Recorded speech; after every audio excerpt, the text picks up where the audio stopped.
Dr. Tim Gabbett, welcome to the show. Thanks for having me, Erica. Great to be here. It's really, really great to have you here, and I'm grateful you're making the time. And load management is something that my audience really wants to learn more about.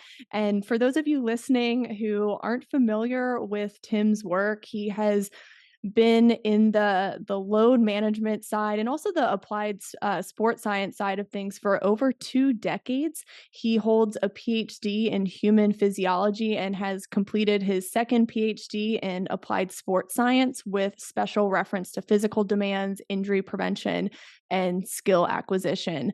And Tim, admittedly, I originally knew you as the load management guy, but that's just a sliver of what you do. So if you want to kind of just expand on the trajectory of your career and what you're currently up to today. Well, look, when I first started in sports science, it was very much physiology based. So we would, as a sports scientist, you would be involved with testing athletes, assessing their strengths and their limitations, and then you put strength and conditioning programs in place to try and make them better athletes. But with the different sports I worked with, what I started to realize was that physiology wasn't answering all the questions that I wanted to answer. And that's where I went from being an applied physiologist to an applied sports scientist. And the difference there is that I don't just rely on physiology now to solve problems. That if I go into a place and there's a skill issue with a player, let's say they're not handling the pressure of competition, or they're out of the zone when it comes to shooting or kicking a ball or hitting a ball, then I work with that athlete, with their coaches, to find ways to redevelop that skill, to find that skill that they have, and find ways for it to hold up under pressure. That's probably been the biggest lesson, one of the biggest lessons I've got out of my role as an applied sports scientist, is you can't go in with predetermined or preconceived ideas of what the problem is. That you go into each team or each individual athlete, and you're working with an N of one every time. So you're drawing on your experience, you're drawing on the research, but then you meet the athlete at their level, and what works with one athlete, it could be load management, or it could be physiology, or it could be strength and conditioning, may not work for another athlete. It could be a completely different issue. It could be a skill issue that you need to work on. And that to me is a lot of fun, because it means that every day is different. Every day I'm doing something different with a different group of athletes. I love that. And I definitely do want to touch more on the load management side of things, just because it's something that's becoming more popular in the States Mm. with youth soccer. And there's a lot of club teams starting to get GPS technology, but everyone is kind of running around with their heads cut off and they're not sure what data to look at, and they maybe have some misconceptions surrounding load management. So, why don't you start off by defining it first and then getting into what are some of the misconceptions people have? To me, load management is just about using well-established principles of training to develop physical qualities to put your player in a position where they're able to compete, and compete on a regular basis, and compete at a high level. So we're using principles of training, get them fit so that they can perform. That's as simple as load management is to me. Now, with principles of training, there's a whole range of principles of training that we use. So we use progressive overload. We use specificity. Um, we use individuality. So each individual player will respond differently to a given load. Um, we use variation in our training. We have the reversibility principle. Essentially, if you don't use it, you lose it. And recovery is a principle of training. Now, keep in mind that recovery is a principle of training, but it's not the entire principle set. Like you don't base a training program just around recovery. Otherwise, we wouldn't have a thing called training. It'd just be recovery. We're going to recovery today. So recovery or rest is important, but it's a piece of the puzzle, but it's not the entire jigsaw. Um, and that probably leads on really really nicely to some of the misconceptions.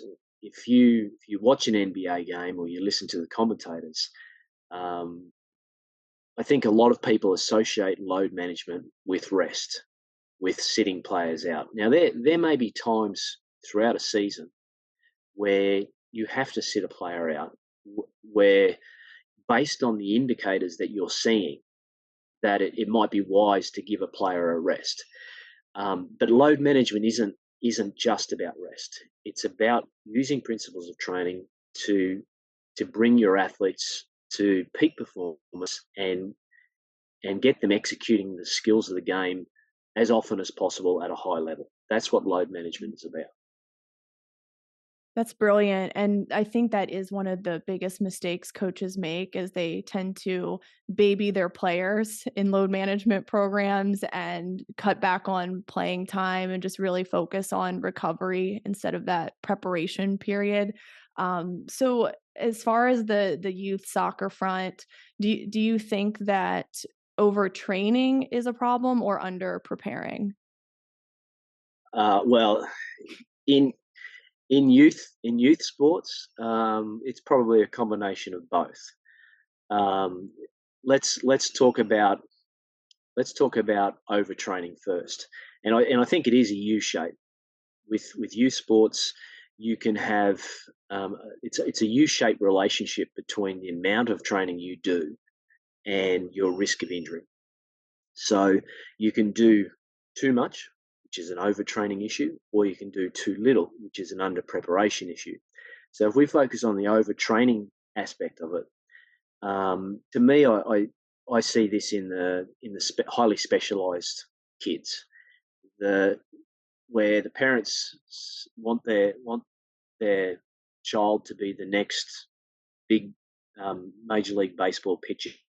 So they have him involved in the sport for 8 months or more, and when they get their downtime from the sport, then they're still throwing, and they're throwing regularly. They never get recovery from that sport. They're exposed to the exact same movements over and over and over again, so they're at a higher risk of overuse injuries. Now that to me is an overtraining issue, which potentially we think we're doing them a favour, but if we look at the evidence, there's no strong evidence to say that if you specialise early, that you're going to be more likely to be an elite level performer when you're an adult. Right? So early specialisation doesn't necessarily lead to elite level adult performance. In fact, there's probably better evidence in terms of um, your movement qualities, your skill and your flexibility and adaptability with skill movements, your decision making. There's better evidence for sampling. If you sample multiple sports, then you're more likely to go on and become an elite level performer.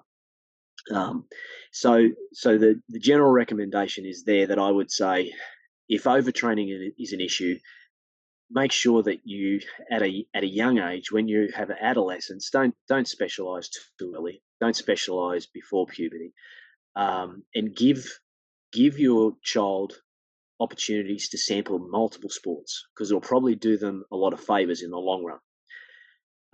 And the trick there is don't sample multiple sports at once, right? So I think some people hear, oh, okay, sample multiple sports. All right, well, I'll go from 3 or 4 different sports in the one day.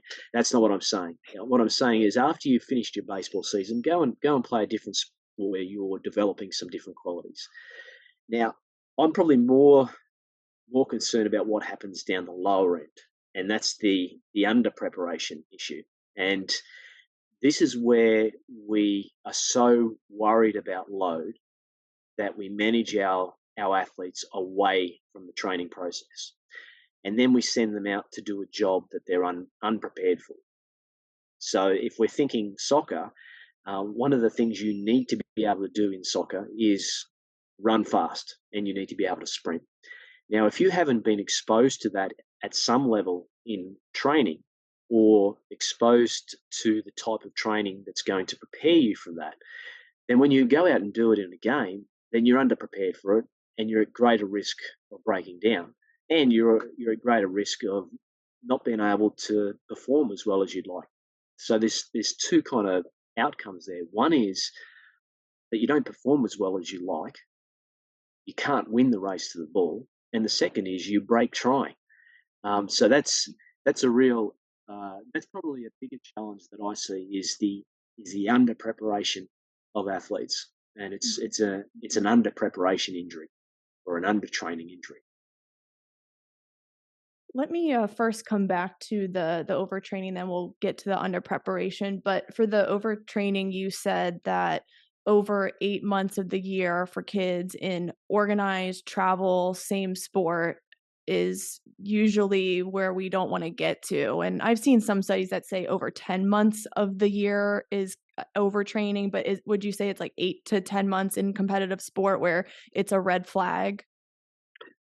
Well, 8 months is typically viewed or defined as if you're doing 8 months or more in one sport, you are considered a specialized athlete. So think tennis or think baseball. If you're playing that sport year round, tennis is probably a good example where there's no real clear off season, and there's tournaments all the time. If you're playing tennis 8 months or more across a 12-month year, then you would be defined as a specialized athlete. Okay, that makes sense. And then as far as the sampling, you said you wouldn't suggest that players sample multiple sports within the same season. So you wouldn't recommend a soccer player also plays on a travel lacrosse team in March and April. Well, I mean, they could probably do it for short periods of time, Mhm, but um, it's not the kind of thing that I'd recommend they be doing all year round. And I think mhm. back to my school days, um, I was involved in everything. So if I was playing rugby, I was also on the track team, and I was also involved in probably one or two other sports, and they were going all at once. So there were periods of time uh, where I was meant to be doing homework and I was asleep on the floor, um, on the book, because I couldn't, I was that tired.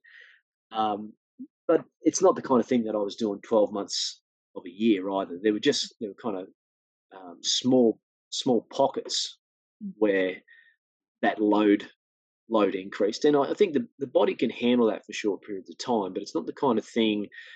One, you want to try and prepare yourself as well as possible for those congested periods, and two, I don't think you want to be doing it year round. So if I was had a soccer player, I would play soccer um, in April, May, and then I would be looking to play a completely different sport where, or maybe do some extra strength training, or do something different that that challenges my body in a different way in the off season. That's a great segue into the preparation side of things. So you've said something so brilliant that athletes must load to handle load. So can you explain that for the listeners? Yeah, well, essentially, what we're doing with the training process is it's just graded exposure, right? So if you want to get better at tolerating any stress, then there's two ways you can deal with it. One is that you can move away from that stress, right? So let's think public speaking. If you don't like public speaking, you can move away from public speaking and say, I'm never going to do public speaking, and then I'll never have to ever feel that stress again. Um, so then you every opportunity that you get to do public speaking, you never take that opportunity. So you never develop the skill to tolerate the pressure of public speaking. So then you turn up to, I don't know, let's say your kid's birthday party, and you can't even say happy birthday to your child in front of a group of people because you're too nervous about public speaking, right? So the flip side of that is the more often you expose yourself to that stress of public speaking, the more comfortable you become with it. The more likely it is that if you have to talk in public in front of a group, you may still not like it much, but you can do it. Training is the exact same thing. The more we manage our players, our athletes away from training, whatever training it is, whether it be in the gym or whether it's some high speed running or whether it's a 90-minute game, the more we manage them away from that, the less likely it is they're going to be able to cope with it. So when they do that first strength training session, they're always going to be sore because we've always managed them away from load. When it comes to high speed running and sprinting, they're less prepared to handle that high speed running and sprinting because they've never done it. So they're more likely to strain a muscle when they do it. They're never capable of playing a 90-minute match because they've never even got close to training for a 60-minute session, let alone a 90-minute session. Now, the flip side of that is when we regularly expose our players to a strength and conditioning stimulus, whether it be in the weight room or whether it be some high-speed running with adequate rest in between those sessions, where we give the body time to adapt, the more likely it is we're able to cope with it when we have to do it in competition. So it's just a simple graded exposure. What we're trying to do is identify stress, and we're trying to push towards it, move towards that stress rather than move away from it. It's so interesting. As you were speaking there, I was just thinking about just how a lot of clubs in the States are starting to get GPS technology and implement load management to some degree. But then at the same time, there isn't a strength and conditioning program in place yet. So they've gotten the technology first, but then there's no loading or preparation. So I'm just wondering, like, can you even do load management without a strength and conditioning program? Well, I mean, you can definitely monitor what those players are doing, um, but to me, it's only one half of the load management puzzle, right? If we think of loading, what we're talking about is load response.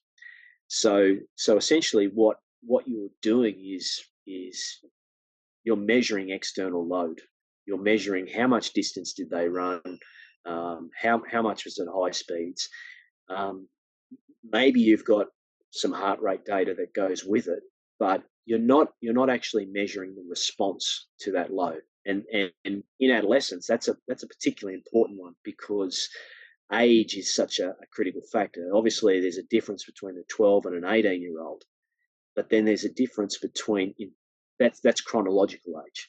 But then there's biological age. You could have two 15-year-old players. One looks more like a 12-year-old, one looks more like an 18-year-old. And then you could have training age, where you've got two 15-year-old players.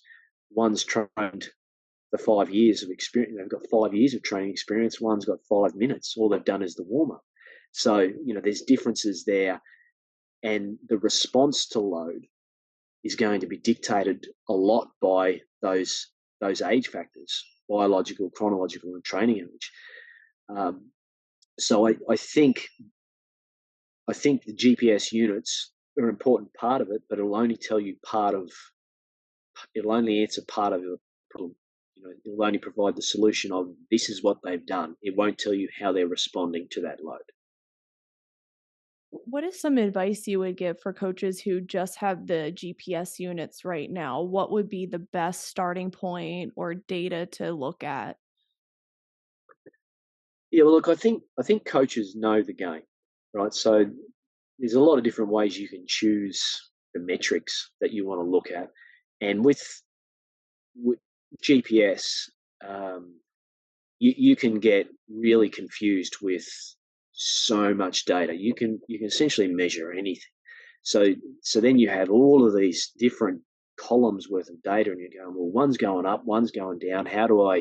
how do I interpret it all? So what I generally say if you're starting out with GPS is just trust your eyes, and pick one, two, maybe three variables, metrics that you want to keep an eye on. And and when I say trust your eyes, I'd say, well, let's think about soccer as a sport. Um, what's one of the key things that you need to be able to do in soccer? And one of it is high speed running. You need to be able to do that, and you need to be able to sprint. So maybe that high speed running, sprinting variable is pretty important. That might be the first one that I choose. That might be the first one that I look at. Um, some coaches like to know total distance. It's a really easy one because I don't know. I guess it's something that pretty much anyone can get their head around. Is what was the total distance for the game today? Um, it may not be the most important variable that you measure, but it might be a starting point for you. But I think if I'm going to look at the game and I'm going to say, well, what's a key demand of the game, and what's going to be a demand that could win us or lose us the game, or something that might pose risk, then high speed running is one. And it's also something that I can train. I can do something about it. So I can either increase high speed running loads during the training week, or if I've had a really intense game, we could decrease high speed running loads during the week. So it's something that we can train, we can measure, we can manipulate pretty easily in our athlete monitoring cycle, from loading on game day to loading again the next game day. We can manipulate high speed running through training, through monitoring, and then through training again. So it's a pretty easy one to start with. You can always build from that, but I would say start simple. Start with just one or two, max three variables. Otherwise, you'll lose your way with it. Yeah, that data can definitely get overwhelming. That's what I heard from a lot of coaches. It's just too many columns and too many numbers, but I think that's super helpful for them to get started. Now, as far as the acute to chronic workload calculation, I do want to get into this in detail. And I remember when I was introduced to you, it was at the Seattle Sounders Sports Science Conference back in, I think it was like 2015, 2016, really long time ago when Dave Tenney was there. But you spoke about the A to C ratio, and you gave the analogy of drinking on your 21st birthday, which thought was a great analogy. It made a lot of sense for me to understand the calculation and how we mitigate injury risk. So if you want to give that analogy or a different one to explain A to C, but yeah, let's get into that. Yeah, well, look, the beer analogy is maybe it's not so good for a 12-year-old, but maybe the coaches working with a 12-year-old will get it. Essentially, if you've never drunk before and you go out and try and have a big night, you've got no tolerance to alcohol. So chances are you're going to get drunk really quickly and wake up hungover the next day. But if you've consistently had one or two drinks a night, and then you go out and you do that over a period of months, and you go out and have a big night, then maybe you're better prepared. You've built your tolerance to beer, so you've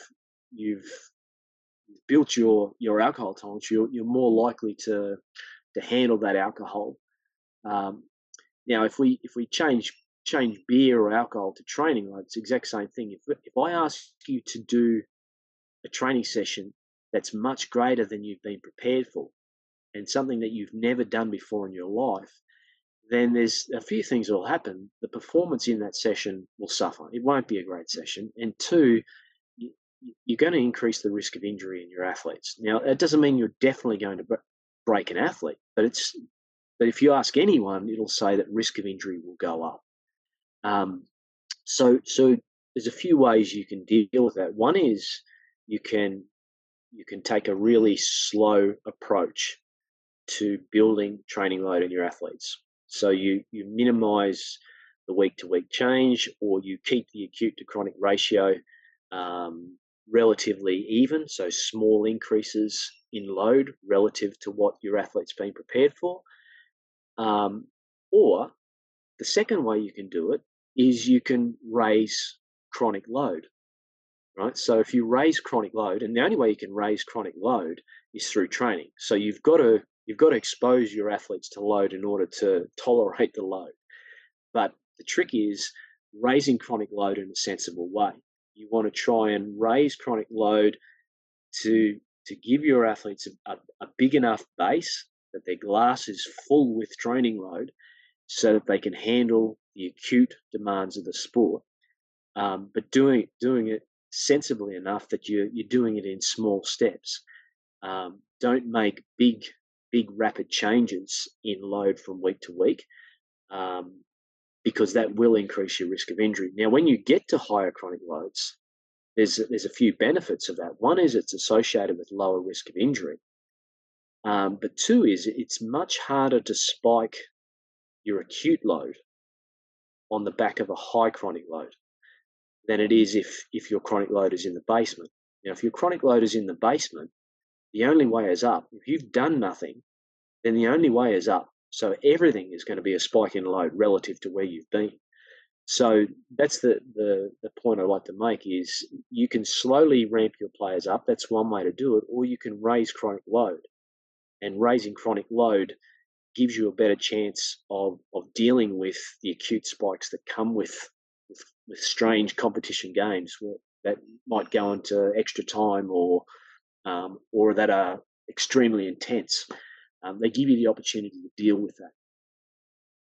Is there a specific zone as far as injury risk with the acute to chronic ratio that coaches should be looking out for, and how to find that? I know you can't 100% predict it accurately, but no. Well, look, it's there's a few things that have challenged our thinking around it. One is you can't predict injuries, at least not at the moment, and I'm pretty comfortable with the fact that I can't predict injuries. But there are indicators along the way that might be little flags that you go, okay, well, this is not a normal response. Right? This is something that we need to keep an eye on. Now, in terms of risk, there's different ways you can calculate the acute to chronic workload ratio, and these basically come down to mathematical differences. So we can couple the acute and chronic loads, we can uncouple the acute chronic loads, we can use rolling averages, or we can use exponentially weighted models.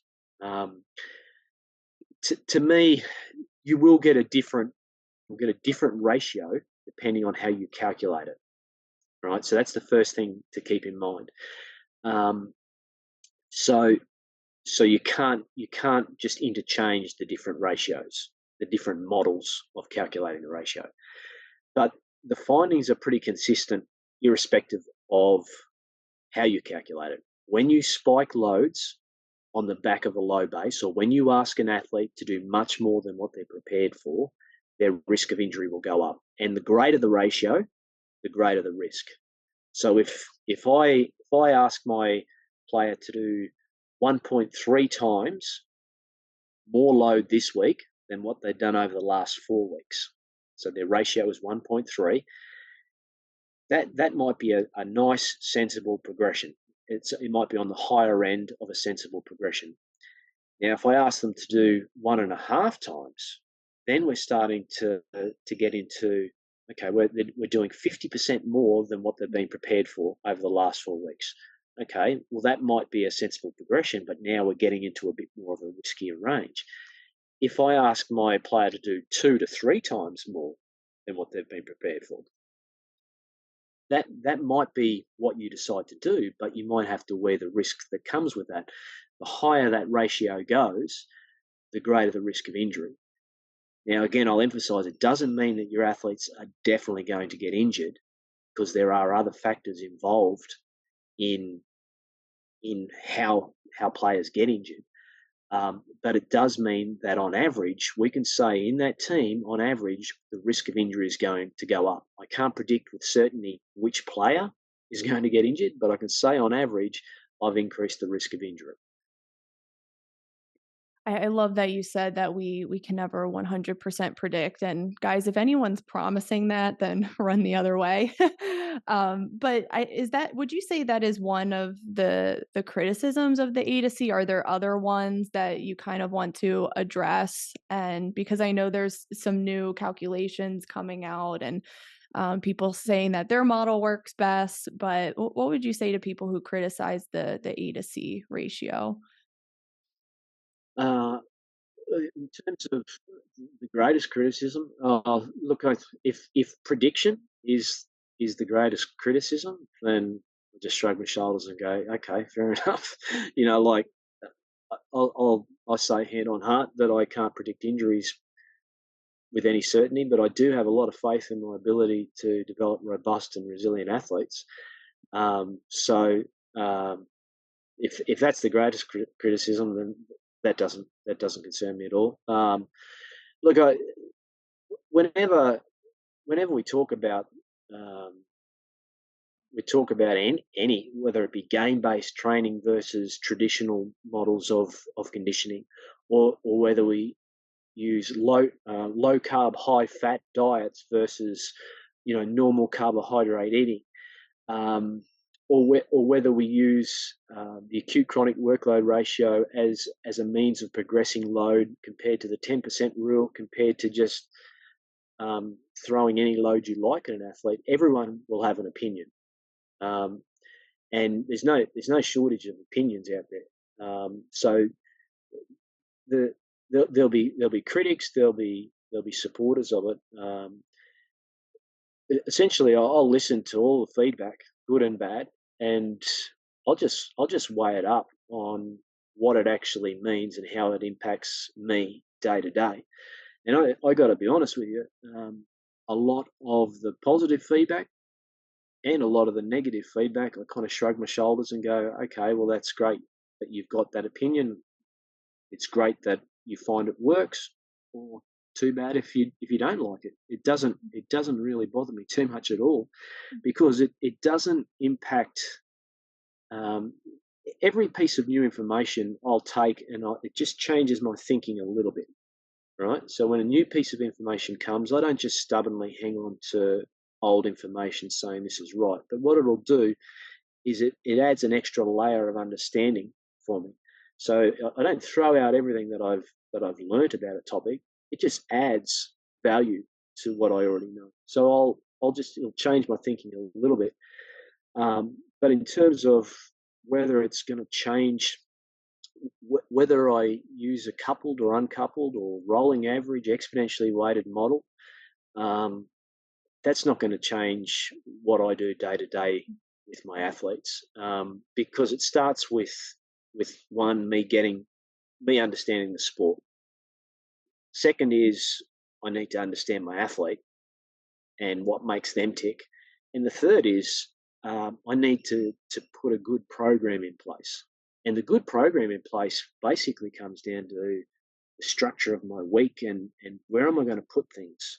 Where am I going to get the strength work in? Where am I going to get my speed work in? Where am I going to get my skill work in? And then I've got game day, which could be one day or multiple days.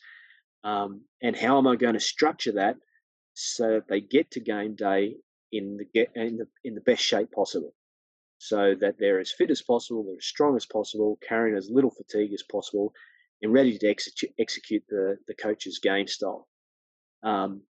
So that's pretty much how I go about my business with my athletes. And whether I get positive or negative feedback, it kind of I don't listen I don't listen too much to either of it, because you know it can be extreme. It can be extreme negative, which you would have seen, and perhaps what you haven't seen so much is the extreme positive. Neither of them is particularly healthy.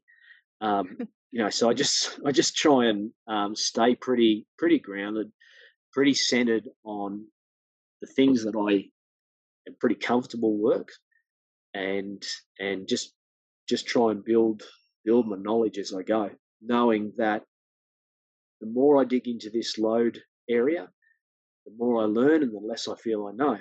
So I'm learning every day, and I will die not knowing everything I want to know about training load, and that's okay. I've made peace with myself over that. It's okay that's going to happen, right? So that's a good place to be then, because every day I wake up and I go, right, I'm going to learn something new today. I don't know what it's going to be, but it's going to be fun, and I'll just chase it, and I'll at the end of when I finish with my career and whatever I do in my life, I won't be on my deathbed dying wondering, what I should have done or what I could have tried, or at least I will say, I've lived a happy life and I've had a decent crack. I've had a red hot go at it. So, that's how I go about my life, and so nothing that people say, um, in terms of my work or whatever, phases me too much. I think it would be a little concerning if you said you knew it all. That would be a red flag, and it is so Yeah, important to admit, "Hey, we don't know it all. We're learning every day. We're always researching new ways to work with our athletes and help them." And I know you're doing a lot of continuing education and some great workshops. So what do you have on the horizon in the United States that coaches can sign up for? And maybe in Florida where I live too. yeah. Well, look, if you know of somewhere in Florida, I am actually coming to Miami in October, but I'm thinking I need to do something in Florida. Come to But IMG Academy, in okay, Bradenton. Yeah. well, I've been there a few times. I've been to IMG a couple of times already, done the workshop there, and also they have a coaches corner, and it's a really cool environment. So the coaches come along, and we just we pick a performance topic, and we just it's like a little discussion around. It's pretty cool actually. But the ones that are coming up are in Bozeman, Montana.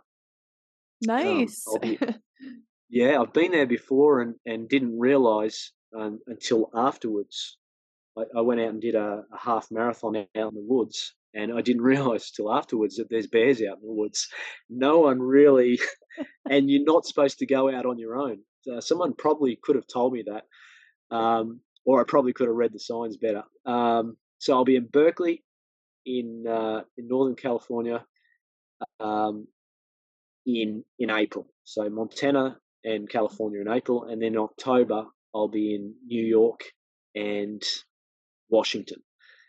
So um, trying to spread it around a little bit. So it'd be great to meet some of your coaches. It's not just for strength and conditioning coaches or physical therapists or athletic trainers. The idea is that coaches can come along.